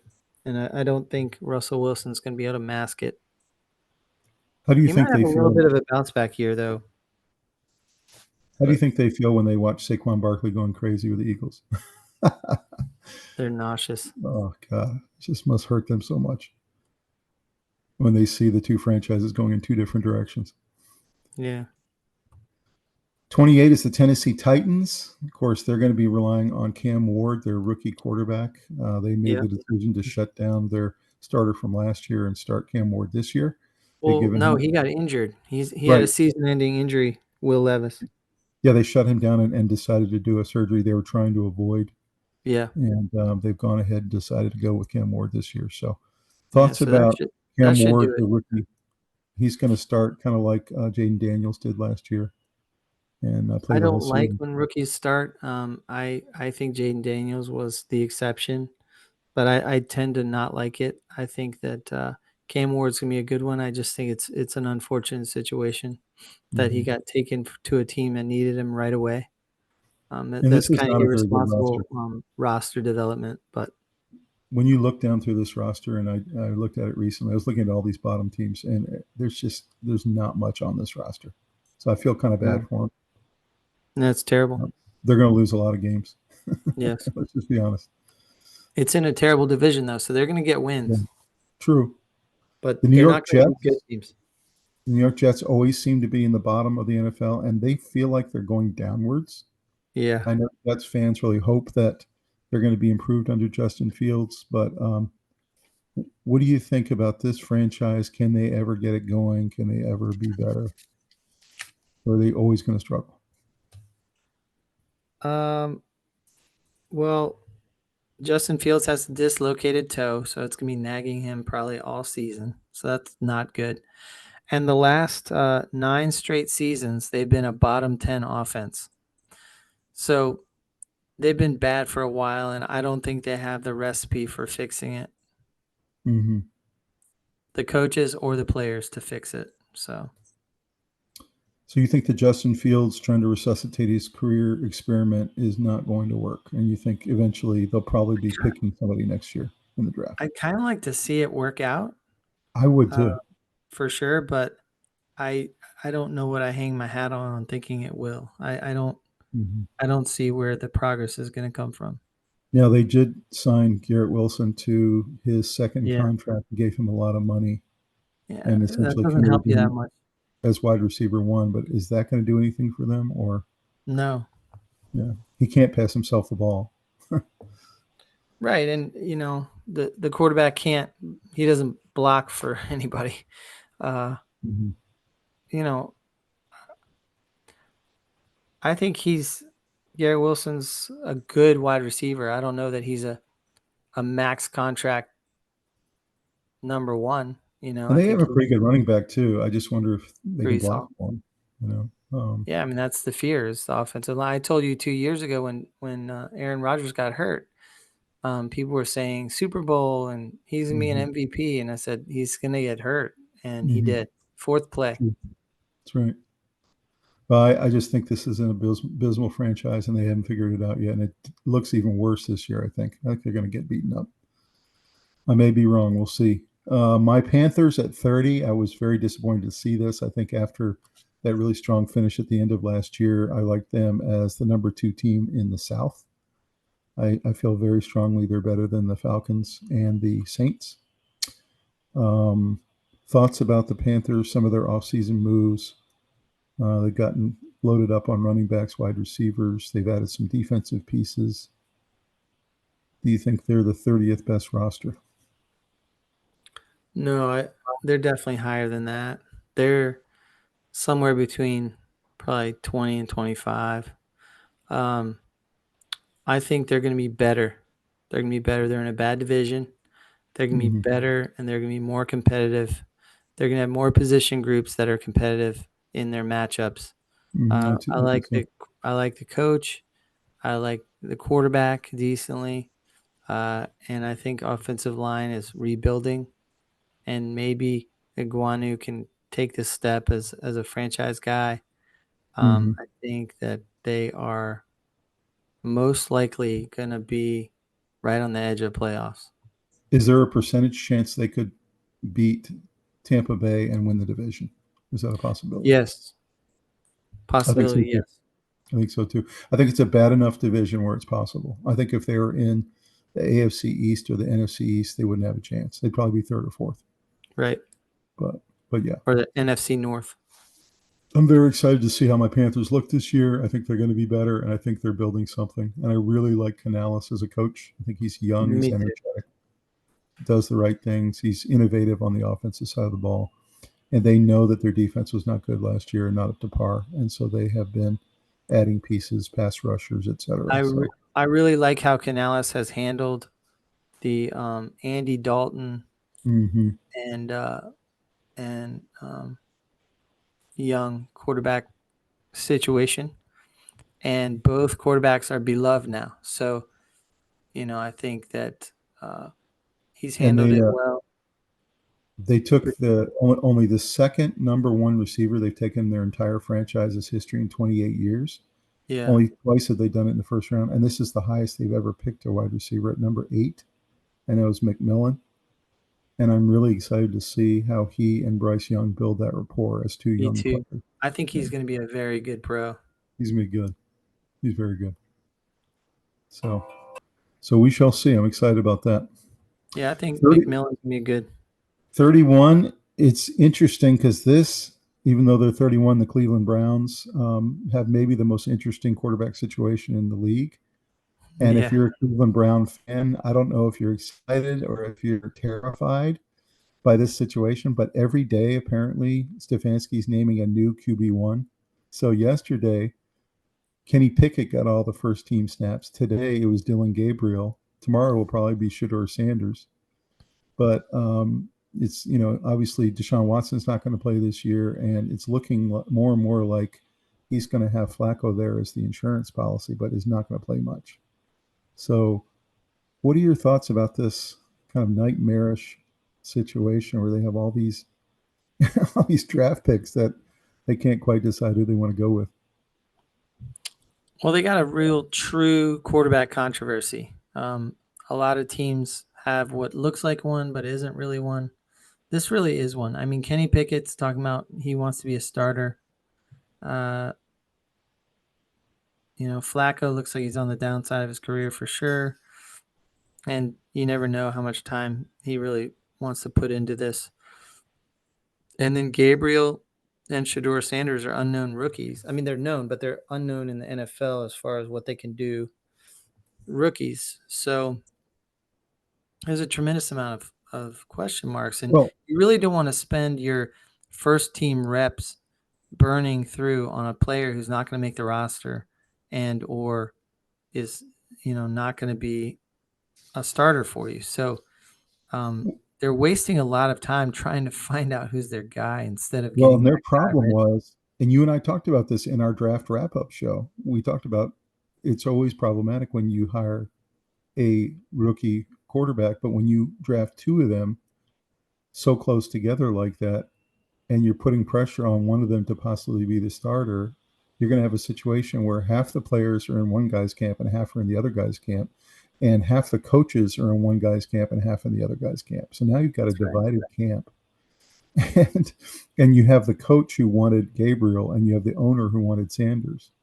So it's kind of a nightmare. Like, It's a I don't know disaster. how are Yeah. they going to solve this?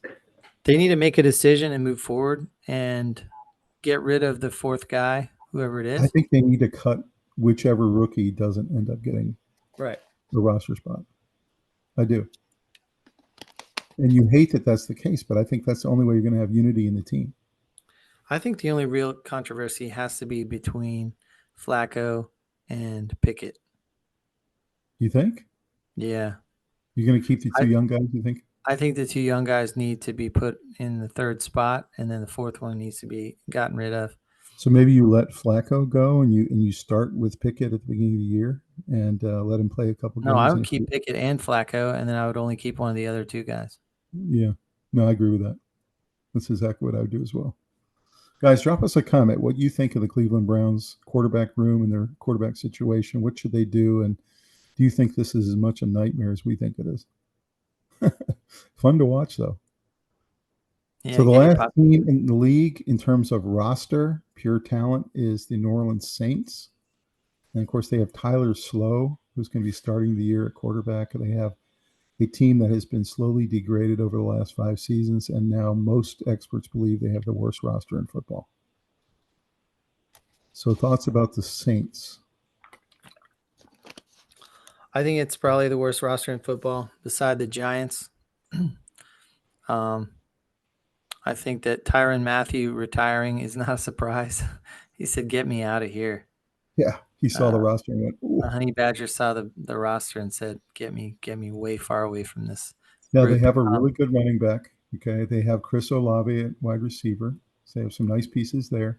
They have a Mhm. rookie quarterback. They have a defense that is very depleted from 2 years ago. They've lost a lot of key guys, and I don't see a lot of wins on their schedule. Yeah, I Maybe, mean, it's a bad division, and I think they're the worst team in a bad division. So yeah, that's yeah. there's a lot of hope to the future, but not this year, I think. This is probably not the best situation to throw Tyler Slow into a 3-win team. Like, is this what you want to do? I don't know. It's No, not what I would want to do. terrible. He has no Yeah, business seeing the field this year. They needed somebody like a Flacco. yeah, that's what I think. Or an Andy Dalton type, who can Yeah. start for a season. Yeah. So those are the power rankings roster wise. Let's look at the headlines coming out of training camp. Terry McLaurin still not signed. Contract dispute. Potential trouble to the team's positive momentum. What are your thoughts there? Is that deal going to get done?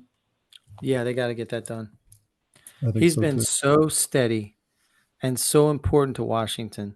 They showed And when he's on the field and when he takes snaps off how effective the offense is, and he drops off like 20% in effectiveness.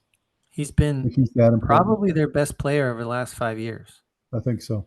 So you have to pay him. He's incredibly important to that offense in so many ways. He's still got a bunch of good years left. I think that he wanted to miss the first week or two of camp anyway, but I don't like that they've done this to him. I mean, they're going to pay him. Yeah. Why would you do it right at the end of camp, which is what it looks like it's going to be? I don't know. Where he Well, you can't never get know some what the more. negotiations going on are, but I think it gets done too. How about Trey Hendrickson? You think he's going to get done? crazy. I don't He know. said he said he might hold out, what he said yesterday. I don't know. They The need whole him season. so badly. I know. He said what the rub is apparently they've got the dollars per year down now, but he wants 4 years and they want 2 years. So they have a real big gap on Yeah. how long term they want to sign him. So I think he wants to end his career there, which is what Yeah. the 4 years is. So is this one going to get done? On McLaurin, I say yes. This one, I don't know. I'm not sure. I don't know. It depends on if Hendrickson gives in or if they feel the pressure and they buckle. What do you think it'll be like 2 or 3 games into the season, maybe? He might miss opening day, potentially. Maybe. Yeah. I don't know. We'll see. Juwan Jennings for the 49ers. They have so many wide receivers already. This is the one guy who really performed well last year. I don't know if you remember, but those last couple of games of the year, he really kind of carried that offense. Oh, yeah. And he, even though he is under contract this year, he's in the last year of his contract, and he wants it to be re-upped for a 3-year deal, and he wants to be renewed with a new dollar amount, of course. And they are pretty cap strapped, so they don't really have a lot of room to sign him. So is this a potential holdout, maybe? Possibly. I think the Niners are a little anxious about overpaying another veteran. Mm-hmm. You know, I think they have had such bad last 2 years Mm-hmm. with all these veterans that end up getting hurt. Well, the good news is he did report to camp, so he's trying to be A good teammate. a good teammate, and he is really under contract. So I guess there's a possibility if they don't take care of him by the end of camp, he might sit out or something. But we'll see if they're able to get that worked out with the 49ers. Snead and Cushenberry with the Titans were both placed on the PUP list, which really hurts them because they were penciling both of them into the starting lineup. So an already really bad roster now is even thinner. So that really hurt the Titans there. The Lions center position's a big question. They got a rookie, Ratledge, who's competing with Frank Ragnow, and Graham Glasgow is also in the mix. He's one of the guys who was on the bench last year. It's going to be an issue if they can't decide between Ratledge and Glasgow, who's the new heir apparent at center. Mm-hmm. What do you think? I have faith that the Lions will definitely work that out. Their offensive line is awesome, so put a new center in there and they'll be okay. And it feels like center is one where you really could get a good rookie to actually gel with the rest of them. I just think the Lions have really good coaching, and they're going to get that solidified. I'm going to be really interested to see which of these guys starts on week 1. Browns QB competition we've talked about. Flacco, Pickett, Shedeur Sanders. What is your prediction as of today, Robbie? Who's going to end up winning this job? Gabriel. I have a weird feeling that Kenny Pickett's going to be the starter. Think so? Yeah. That's who I would pick as well, or Gabriel. There's a lot of the coaching staff. I'm not saying I would pick Pickett. I just think he's going to. Yeah. I think for a couple weeks until they're 0-3, 0-4, and then you're going to see one of the rookies trotted out there. I like Gabriel. I think he's going to be a pro. Micah Parsons also not signed yet. It's crazy. Thoughts there about why Jones would have let this happen? I mean, they talked about it all summer. And he overpaid for CeeDee Lamb and for and Dak, and Prescott, so he's gun shy. Yeah, he's trying not to overpay again, but he has to. You know what Chris Canty says? A day late and $1 over, or too much. Too much, $1 too much. Yeah. So a day late and $1 too much, or something like that. This is a major problem for a defense that got pushed around a lot last year. I mean, this defense. It's a clever way of saying that Jerry Jones mishandles rosters. Yeah. So. I agree. We'll be watching this very closely. I do think this deal gets done before week 1. Yeah. But I don't know why they wouldn't want Parsons out there right now. Eagles and Ravens returning many offensive starters, both teams looking to meet playoff expectations, especially the Ravens, who always seem to fall short. So do you think this could be the Super Bowl this year? Potentially. Possibly. I think the Eagles have a better chance of going than the Ravens. Me too. But, I mean, with the Ravens having 4 new starters, that's it. They're clearly, going to run it back. And they believe in their quarterback. So the AFC is a tougher run than the NFC. It just is. It's harder to get to the AFC. There's a lot more contenders. I don't know. I think the NFC is a lot better than it used to be. It's good. You got Washington up there now. You got the Eagles. San Fran's going to be better. The Lions are going to be healthy. I think the Lions would have gone to the Super Bowl last year and beaten the Eagles if they had been healthy. Possibly. I think the Lions are the best team in football. My personal opinion. But the injuries just derailed them so badly. Joe Thuney signing with the Bears, a major addition to their offensive line. This was really one of the biggest weaknesses last year as they watched their rookie get thrashed. Thoughts about Tooney signing with the Bears? Is that going to be a big impact for them? I think it's smart to work on building up that offensive line. He's a beast of a lineman. They need that protection. Especially Caleb holds the ball a long time, so he needs protection. It felt like Tooney had 2 Super Bowl rings and that he was going to cash in because he got a lot more money than he could have gotten elsewhere. Yeah. It really felt like he was cashing in into his career. I think it's going to Yeah. make a difference. Chiefs, Mahomes is reportedly using his Super Bowl loss as motivation for the whole season. You know, he has kind of that drive that a lot of the great players have. So do you think he's going to be able to motivate himself and use that as fuel this year?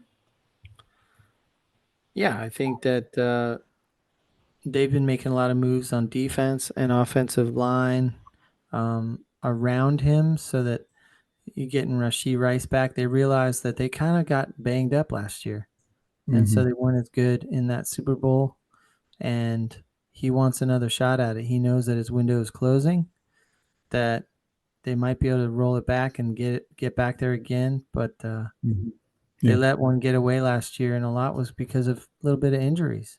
Do you think he's got that burning thing that Tom Brady had, that Jordan had? Does he have that? I think he does, but he doesn't show it as much as some of those competitors. I think he does, but it's not as in your face about it. Yeah, maybe. We'll see. We'll see if he's able to come back this year and if he uses that as fuel. Packers, we got Zach Tom's historic contract extension, highlights their commitment to protecting Jordan Love. So they're trying to build their offensive line as well. You got Cowboys, Dak Prescott healthy and ready to lead the team after a 7-10 season. So we've talked about that. Do you think Prescott can be what he was a couple of years ago when he went to the second round of the playoffs? Or do you think that they're as bad a roster as I think they are and have a lot of holes? I think they're pretty bad. Yeah, can't run the ball, don't have a defense. Young offensive line. I'm not sure they get to 7 wins this year. I mean, No. I think they're going to struggle. I think 7-10 is good for them. Yeah. Cardinals' key matchups include facing the 49ers and Seahawks in back-to-back weeks, and they do that twice in the season. They face them back-to-back early and back-to-back late. So that's going to be their season, right? I mean, the Cardinals have got to at least trade some of those series against these two teams. Yeah, I think they got to take care of the Seahawks, and they need to trade with the Niners. Right. Or else probably no playoffs. That's right. Von Miller with the Commanders, we mentioned that, took a $6.1 million base salary and took a lot of incentives. And a lot of these older guys are taking incentive contracts. Even Aaron Rodgers did, where it's loaded up with, you can make $1 million if he gets 9 sacks or more, and he can make another $1 million if he gets, 40 pressures or more. So do you like that for these guys who are kind of like in their last year or two, just load their contracts up with incentives? Sure. Yeah. It keeps you from having 4 plays in, your season's over. I mean, to an extent, it encourages being on the field, especially at the end of the season, and giving yourself an opportunity to make whatever numbers are in your contract. And it's human nature. Like, he's going to want to go after 10 sacks now. You know what I mean? Like, he's just in the back of his mind, he wants the 10 sacks. That's right. Josie Jewell from the Bills, he was released during concussion symptoms. He had some of these problems last year, and he's having them again this year. They say they may bring him back if he has a good recovery. He's seeing a specialist right now, actually in Baltimore. But kind of sad to see these guys who have these concussion problems. Do you think that this could be the end of his career, potentially? Yes. Yeah. Maybe. I think the teams are also gun shy because they don't want to get sued bringing these guys back or having concussion issues. Yeah. Justin Fields moved to the Jets and Sam Darnold signing with the Seahawks were some of the prominent quarterback transactions. We mentioned Fields' injury. And what that's going to do to the Jets. Darnold, not quite sure why the Vikings gave up on him so fast, but I think they felt like what you and I said was that he's not performing in the playoffs, and they wanted to go with the guy who they think might have the hot hand. And they wanted to avoid a quarterback controversy with McCarthy. They just wanted to go for Right. it and Right. move on, like That's right. Kansas City did when they knew they had Mahomes. Correct. Devontae Adams moved to the Rams. George Pickens to the Cowboys. Highlighted kind of this shifting receiver market. You also had Brandon Cooks to the Saints and Valdez Scanley to the Seahawks. They have some pretty good weapons, the Seahawks. We'll see Decent. we'll see if Sam Darnold can use them or not. But Saints signed Demarcus Robinson. Packers got McCole Hardman. Giants added Adebo, and Eagles signed Zach Bond. And then, of course, Commanders went and got Laramie Tunsil and Deebo Samuel. So they added a lot of good players on their roster as well. So lots of good headlines coming out of training camp, as you can see. Let's talk about each individual division. These are the projections according to a really sophisticated NFL AI application. So this is what the computer said is going to happen. So, Robbie, you tell me if you agree with this, don't agree with this. The computer said Buffalo's going to win the division, and they're going to get an average of 11.6 wins, so almost 12, 11.6 to 5.4. New England at 8.2 to 8.8, Miami 8.1, 8.9, and Jets with 6 wins. And you can see down below the playoff and win Super Bowl percentage. They got Buffalo with an 11% chance to win the Super Bowl. So thoughts about what the NFL AI is saying here? I think Buffalo's a little high. I think these teams are going to beat each other up. I think maybe 11 wins, 10.5, something like that. Makes more sense. And I think Miami's better than New England, but only by a little bit. That's what I have. I've got Buffalo. I have Buffalo going 12-5. I've got Miami going 9-8. New England 8-9, and then the Jets winning maybe 5 or 6 games at the most. And now with Fields hurt, who knows? So this is pretty close, I think, to what it's going to end up being. I think Miami will edge New England for second. Drop us a comment, guys. What do you think is going to happen in the AFC East to Robbie's team?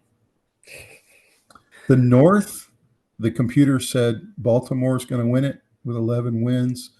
They've got the Bengals coming in second, Pittsburgh third, and Cleveland a distant fourth. And they've got the Ravens with one of the highest percentages to win the Super Bowl at 12%. Thoughts about this breakdown? I like that breakdown. I think that's about right. I do too. But not Ravens Super Bowl, but I think the Bengals are going to have those kind of situations where they have a couple games in a row they lose, and then they're going to go through hot streaks where they win like 4 in a row. And the Bengals are kind of streaky. You know, they can have good games and bad games, and good periods of the season, bad periods of the season. Yeah, that's right. But I don't think they'll push the Ravens. I think the Ravens will win that division by at least 2 games. Pittsburgh, I like that. 8-9 would be my pick for them. I think that's about right. Yeah. What about in the South? We've got Houston being picked by the computer to win 9 games and win the division in a very weak, terrible division, maybe the worst division of football. Jacksonville with 7 wins, Indianapolis 7, and Tennessee with 6. Houston has a 2.8% chance to win the Super Bowl. So thoughts about this? I think Jacksonville's going to be over 8 wins. Or 8 wins or so. 8-9, yeah. I think Jacksonville's better. I think Houston gets to 10 not wins. Great, but they're playing these bad teams multiple times a year. So I've got Houston with 10 wins, and I've got Jacksonville with 8 wins. Yeah. So I think this is right in terms of order. Probably, yeah. The computer's not too far off. And I don't think Houston does much. I think they end up winning maybe a game in the first round, but probably losing the first round. This is just a bad division. Yep. AFC West, you got Kansas City back on top again at 11 wins. The Chargers at almost 10 wins. Denver third, and Las Vegas fourth with 7. which would be 3 more wins than last year. And they've got Kansas City with a 10.4% chance to win the Super Bowl. So how do you think this lays out in the West? Hard to say. Health is a huge thing, but that's probably about right. I think so. I think Kansas City getting any more than 11 is unlikely because this is a very tough division. Every one of these games is going to be very highly contested, which is why they all have close to 500 records. This is a tough division. I mean, just brutal every week. So, but I think in the end, Kansas City will be on top. And now that Denver's good again. Yeah, that's tough. None of these games are easy. Even Las Vegas won't be easy. Right. So, but I like Kansas City win the division. I like them at least getting to the AFC Championship game again. Coaching and quarterback, that's where it ends. Let's go to the NFC, the East. For our Commanders, they've got Philadelphia winning 11, Washington winning 9.5, Dallas at 7, and Giants at 5 or 6. And they've got the Eagles with a 11.9% chance to win the Super Bowl and Washington 4.2. And you can see all of the notable additions Washington made. I wanted to really emphasize this. Deebo Samuel, Tunsil, Josh Connerly, Von Miller, Javon Kinlaw, Jonathan Jones, Trey Amos, Will Harris. And then they got rid of Dwame Brown, Zacchaeus, Lucas Fowler, Jonathan Allen, St. Just, and Chin. So thoughts about this division? I mean, it's a really pretty solid division now. If Dallas has a decent season, this division is one of the top 2. Mm-hmm. I agree. So I like Philly to be a little higher than this. I like them to be at 12 and 5. And I like Washington to be a little higher than this. They might get 10 or 11, I think. Maybe 10. I'm not sure why the computer's handicapping both these teams, but I like both these teams as 2 of the 3 best teams in the NFC. So this is probably going to be a race all the way to the end. It may even be one of those last couple games they play each other for the division. So we shall see. Let's go to the North. We got Detroit with 10 wins, Green Bay 9.5, Minnesota 8.5, and Chicago 8. And they have Detroit with a 7.5% chance to win the Super Bowl, a little bit lower than some of the others. And their reasoning was, when I read the report, was just an assumption that Detroit's going to get banged up like they always do because of the way they play football. I don't know about if they always do. They definitely did last year. Yeah. So can they stay healthy, do you think? I think Minnesota's the second best team in the division. Green Bay's a close third. Uh-huh. And I do think the Lions will tend to be more healthy than they were last year. Yeah. And they may get Green Bay and Minnesota both in as wild cards. You might see both. You're getting Hutchinson back. Yeah. You know.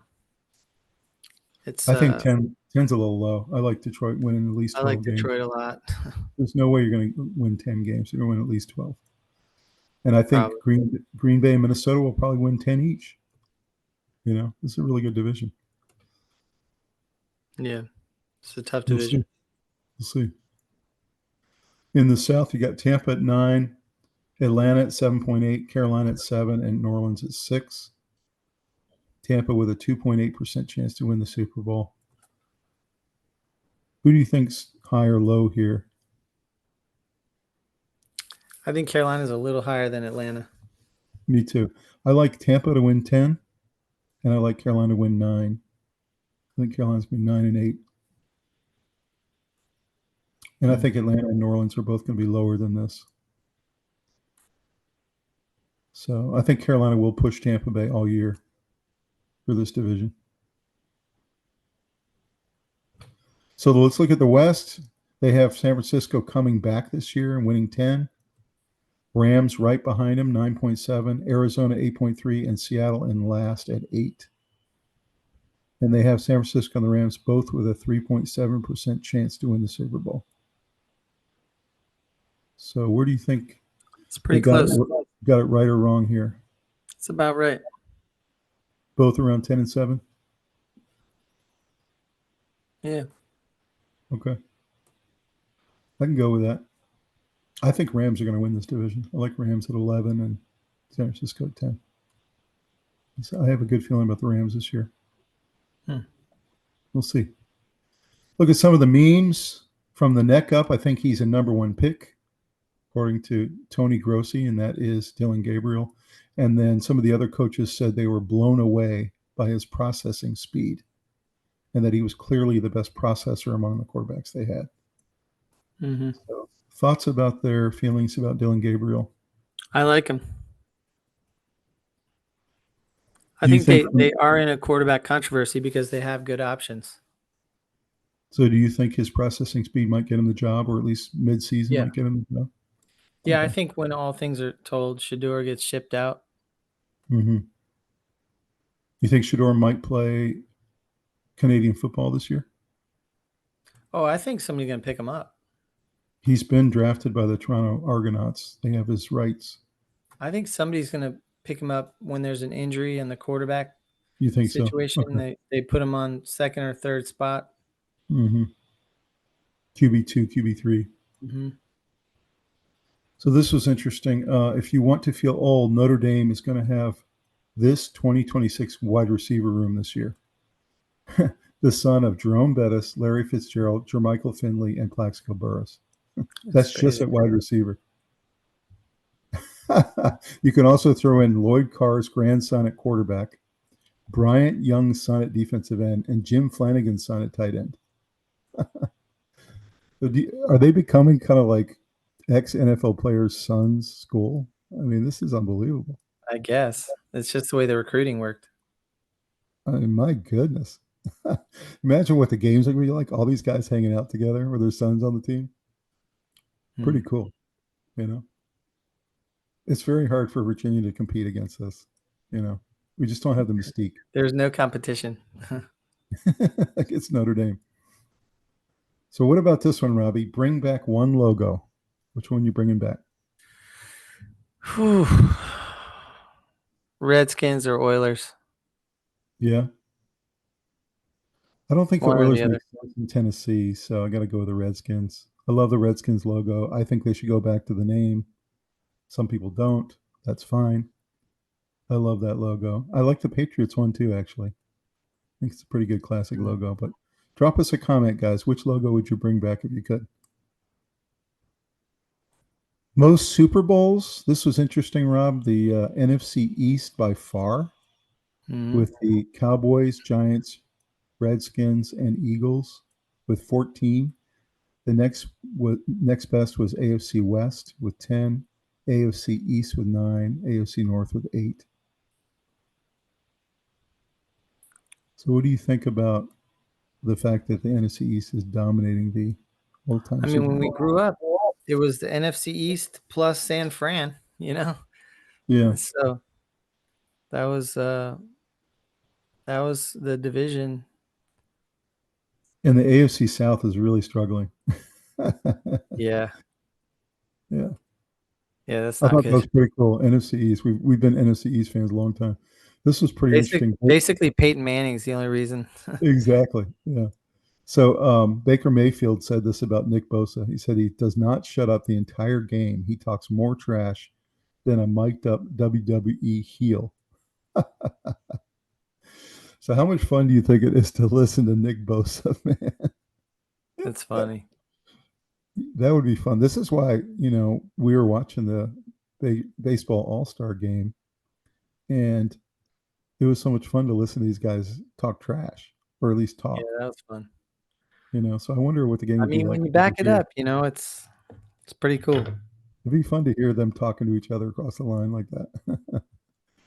It would get me pumped up. I don't know about you, but so this is interesting. The comprehensive list of QBs who would have won more games and won the Super Bowl with the Eagles roster last year. So this is an interesting proposition. You got Allen, Jackson, Burrow, Mahomes, Herbert, Stafford, Mayfield, Prescott, Stroud, Daniels, Lawrence, and Love. So they're proposing that all those guys would have not only won the Super Bowl with that Eagles roster, but would have won more games than Hurts did.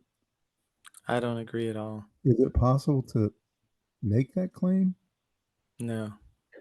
And is that just a jealousy thing because they have the best roster? Or I think they're holding against Hurts that he has a good roster, but other quarterbacks have been allowed to have good rosters and they don't say anything bad about them. So now, ask is it Joe possible? Montana. Montana had a good roster. Is it possible that Allen or Jackson or Burrow or one of those guys could have had maybe one or two more regular season games? Possibly. I don't It's know how you can not say that. impossible. Yeah. I don't Or know. Mahomes. I don't think that Mahomes, roster was that good. you have to admit, Mahomes didn't have anywhere close to the roster that Jalen Hurts had. That's right. You have to admit that. So That's right. yeah.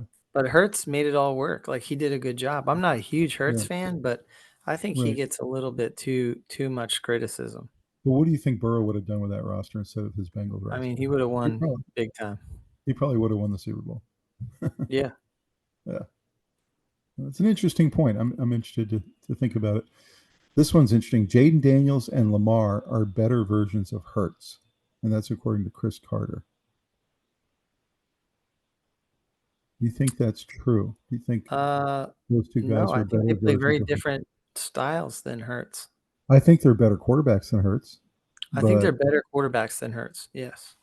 what he's saying is they're all similar quarterbacks. They're all But I don't running. think they're similar though. This is what I'm saying. They're running athlete type quarterbacks. Is what he's saying. Yeah, but Hurts is not really a running athlete.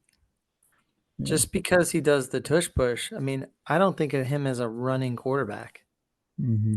Not even a little bit. Mm-hmm. Daniels and Lamar are much more similar, I think. Yes. Yeah. Yeah. Daniels is a carbon copy of Lamar. That's an interesting comment, though. Jalen Hurts is the QB you have to go through in the NFC to win the Super Bowl. This was Dan Orlovsky. He's basically laying down the gauntlet, and he's saying essentially the Eagles are the best roster, and this is the guy you got to go through. And Hurts is good at putting it all together. And until you knock off the champ, honestly, he's underrated. Until you knock off the champ, that's who you got to go through, right? I mean, that's essentially what you're saying. So yeah, I can't argue with this one. So this was interesting. NFL heats up. Patrick Mahomes boldly claims the Bills will lose the AFC East reign. So he's saying they're not going to win their division. And then Josh Allen did not hold back in response. Just hours after his viral comment, Bills quarterback Josh Allen fired back with a confident, borderline fiery response. Does he even remember who was in the MVP race last season? I'm not here for headlines. I'm here to dominate. So what do you think about this kind of budding rivalry in the AFC? I mean, you can feel it between these two guys. I guess. Mahomes has his number. I think until Allen gets it done, it's just talk. But he is right. I mean, he was in the MVP race last year and Mahomes wasn't. So Allen did a great job last year. Yeah. But I mean, he's not Mahomes. This is good for the NFL, though. Yeah. To have big rivalries. Mm-hmm. Big time quarterbacks that are talking smack. Yeah. This was pretty cool also about Allen. He signed a $150 million Netflix deal, and they're going to do a multi-series biopic on his life and his career. And a part of the earnings that he signed is going to go straight to rebuilding homes for struggling families in rural Wyoming. So I thought that was really cool that he's going to take some of his earnings and give it to these people that really need it out in rural Wyoming, help them rebuild their homes and build really cool heating structures. Yeah, I really like when guys do stuff like that. Yeah, I want to call him out for doing a really great thing. All these guys who do the charity work, I'm really impressed. This was pretty cool. Rondé Barber says, "You're the perfect buck, man. Without players like you, it's not the same." And this is him talking about Baker Mayfield. Do you think Mayfield's kind of the perfect fiery fit for that club? I think he's really fit in well there. Yeah. Yeah, he's a incredible. He's very he processes information very quickly. He's got a photographic memory. He learned a lot. He got humbled, and so he learned a lot about leadership, and he's got a lot of those intangible qualities. I think the players like to play with him, and Yeah. they like that he's fiery. Even the offensive linemen like it. Yep. You know, so I thought that was pretty high praise from the Hall of Famer Rondé Barber, that they like him in Bucks Nation. And then this was interesting. My favorite part of this offseason is everyone pretending the Chiefs won't win 12 games next season and be back in the AFC Championship game. Have we completely forgotten about Patrick Mahomes and Andy Reid? And that's the way I feel about them. I feel like until their dynasty's over, Yeah. it's not over, you know? I And agree. everybody who writes them off and said they're going to stink this year, they're going to win 6 games. Yeah, right. Whatever. You pair these two guys together, they're going to win 11 games and you go to the playoffs. Yeah, it's the next Belichick Brady situation. Exactly. You just don't Exactly count them out. Right. Well, Robbie, final thoughts as we close out first week of training camp. We're getting excited. Football's on its way. We got the Hall of Fame game in 8 days, and then we've got kickoff in about 4 weeks. Man, I'm so pumped. I'm so excited to get this thing rolling, to see the new players on each of their teams, all the free agent movement. Everyone's got a chance right now. There's nobody really out of it. There's probably 3 teams that can't really make the playoffs. Everyone else is in play. It's I true. love it. I love it too. I just cannot wait. I'm so excited. Even a Hall of Fame game that essentially the players who are starters get about 1 or 2 series at most. And you see the second and third stringers. It just doesn't matter. It's football. It's under the lights. It's on Yeah. ESPN. And you feel the season building. You feel it coming. And I just can't wait. And there's future stars in that game, players that are going to make their name for themselves. And So give me your one team out of the AFC and one team out of the NFC who you think is going to surprise this year. There's always teams that surprise that make the playoffs that you didn't see coming. Who's your AFC team? Who's your NFC team? AFC? Mm-hmm. One AFC, one NFC team you think will surprise. I got a weird feeling about Jacksonville. Do you? Yeah. I think they're going to make the playoffs. Okay. Or be really close to it. That's and they've been bad. That's a good dark horse pick. I'm way out on a limb on this one. I don't hear anyone else talking about that. And maybe it's because it's not going to happen, but we'll see. I definitely want to throw something out there that's, a little fresh. I was going to say Denver, but that's not that surprising. And then NFC, Detroit's back. And I know that a lot of people just assume they're going to get all hurt again. I think Detroit's going to do it. I think Detroit is going to dominate Philly. You think so? Yeah. So while Detroit being good is not a surprise, I think the fact that they aren't going to collapse is kind of a surprise. My teams, I think I've got the Los Angeles Chargers. I really like Jim Harbaugh, and I think that in the second year they're going to surprise some people. I think they're going to be pushing for that division lead, maybe even surprisingly win it or tie it. And then my Carolina Panthers, I think are going to make the playoffs this year. I think they're going to get the last playoff spot in the wild card. Probably lose first round, but I feel really good about Canales, his staff, and I feel good about where that franchise is going. And I think they could win 9 or 10 games this year. Nice. So those are my 2 surprises. Well, I love how Harbaugh stalks Herbert. That's funny. And I like the Panthers in a bad division. They're going to be better, and I think they were wildly undersold in our list. And I think I like the Commanders. I like the Commanders to win their division.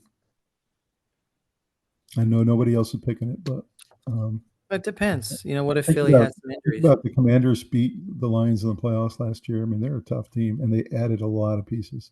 If Philly stays healthy, they beat the Commanders. If they have injuries, anything's possible. Mm-hmm. So We'll see. I mean, they split games last year.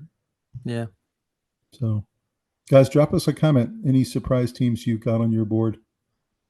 So I wanted to take a quick minute. First of all, I wanted to call out our sponsor for tonight, Jersey-Mike's. Thank you, Jersey-Mike's, for always being a great sponsor in our corner. Also wanted to just talk about the sad loss of the 3 individuals this week. You had Malcolm Jamal Warner, who was just a character that we all got to know on the Cosby Show, and we loved him, and he was fantastic. And of course, then the passing of the great rock icon, Ozzy Osbourne. And the whole country's been in shock on that for about 24 hours. And then before we could even digest that and do enough tributes and listen to all his music and iTunes, his music has gone tenfold in terms of popularity. Yeah. Today we find out about Hulk Hogan, who died of a massive heart attack in his home, unfortunately, and was alone, and they didn't save him in time. So just want to call out and say our prayers are with the 3 of those families, and sad to see them go. And it's kind of like Robbie watching a little bit of our childhood kind of disappearing. How do you feel about it? Yeah, I think we talked about that earlier in our drive. Yeah, people you grow up watching, or sports or what have you. Yeah, a little bit of your childhood goes away, and you just kind of keep going, and more will pass as we go forward. But it kind of, as I looked at it, Dad's generation, a lot of their people are gone that they looked up to, like almost all of them. So maybe that's just what happens, is all of our people we're going to have grown up watching are going to slowly pass, and we're left with just a few of us, Some of these are really shocking for us, but like some of the people I talked to today, they said, look, I'm shocked that Ozzy made it to 76 with the way he abused his body and the drugs he took. And then they were saying, Hulk Hogan, the amount of steroids he took in his life. And 9 back surgeries. Your body's not meant to go through that much surgery. So, and the other thing they said, this was a girl who was 32. She goes, look, these guys are old. And that really hit me in the face, because they're not that much older than you and me. No. They're 15 Hogan was years what, older. 71? Yeah. Something like that. Yeah. So not old. Yeah. But to this person they were. So yeah. Anyway, sad to see. But anyway, guys, thank you for joining us tonight on the program. We love that NFL's here. We're in training camps. We got all these great stories to track, and we're going to be tracking them with you all the way through. And the fact that we're getting closer and closer to the season. And we look forward to your comments and your feedback. Please like the video and subscribe to the channel. And I'm so glad that we made it through this summer to the point where football is starting. And even though I don't want to give up on the summer yet, I'm still enjoying warm weather, and we're still doing some water parks and things like that. I am excited about football on its way. We're close now. And so I've enjoyed baseball a lot, but at the same time, I'm ready for football. Could not agree more. Guys, we'll see you next time on the Sports Guys. Have a great one. Thanks for joining us. See you.